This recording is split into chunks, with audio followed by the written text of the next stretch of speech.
Hi friends, ఎలా ఉన్నారు? Welcome back to our channel మన ఫ్యామిలీ డైరీ అండ్ బ్లాగ్స్.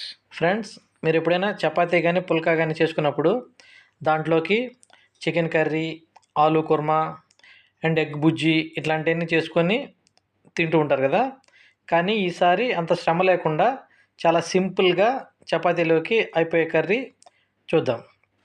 ముందుగా ఒక కప్పులోకి మనకి కావలసినంత పెరుగు తీసుకోవాలి. ఇది క్వాంటిటీ బేస్డ్ ఆన్ మనుషుల్ని బట్టి మీరు తీసుకోవచ్చు అనమాట. నెక్స్ట్ కొన్ని సన్నగా తరిగినటువంటి ఉల్లిపాయ ముక్కల్ని యాడ్ చేసుకోవాలి. ఇందులోనే ఒక టమోటాని కట్ చేసి వేసుకోవాలి.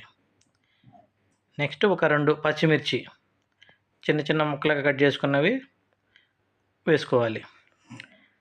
ఇప్పుడు దీన్ని చక్కగా ఒక్కసారి కలిపి పెట్టేసుకోవాలి. చూసారు కదా ఫ్రెండ్స్, ఈ విధంగా చక్కగా కలుపుకోవాలన్నమాట.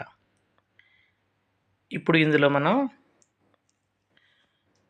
కారం కొంచెం, నెక్స్ట్ కొంచెం సాల్ట్ వేసుకోవాలి.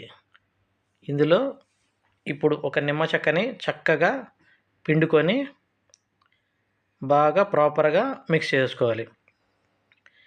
ఈ కారము, ఈ ఉప్పు అనేవి ఒకసారి మీరు చెక్ చేసుకొని యాడ్ చేసుకోవాలి ఫ్రెండ్స్. ఒకేసారి ఎక్కువ వేసుకోకుండా క్వాంటిటీని బేస్ చేసుకొని మీరు మిక్స్ చేసుకుంటూ ఉండాలన్నమాట. చూసారు కదా ఫ్రెండ్స్, చక్కటి ఇన్స్టంట్ చపాతీ కర్రీ రెడీ అయిపోయింది. ఒక్కసారి ట్రై చేయండి, చాలా బాగుంటుంది. ఓకే ఫ్రెండ్స్, ఒకసారి మీరు ట్రై చేసి మీ అభిప్రాయాన్ని కామెంట్ సెక్షన్లో తెలియజేయండి. మీకు ఈ వీడియోగా నచ్చినట్లయితే ప్లీజ్ వీడియోని లైక్ చేయండి ఫ్రెండ్స్, అండ్ మీ ఫ్యామిలీ అండ్ ఫ్రెండ్స్కి షేర్ చేసుకోండి. అండ్ మా ఛానల్ని సబ్స్క్రైబ్ చేయడం మాత్రం మర్చిపోకండి. Bye friends.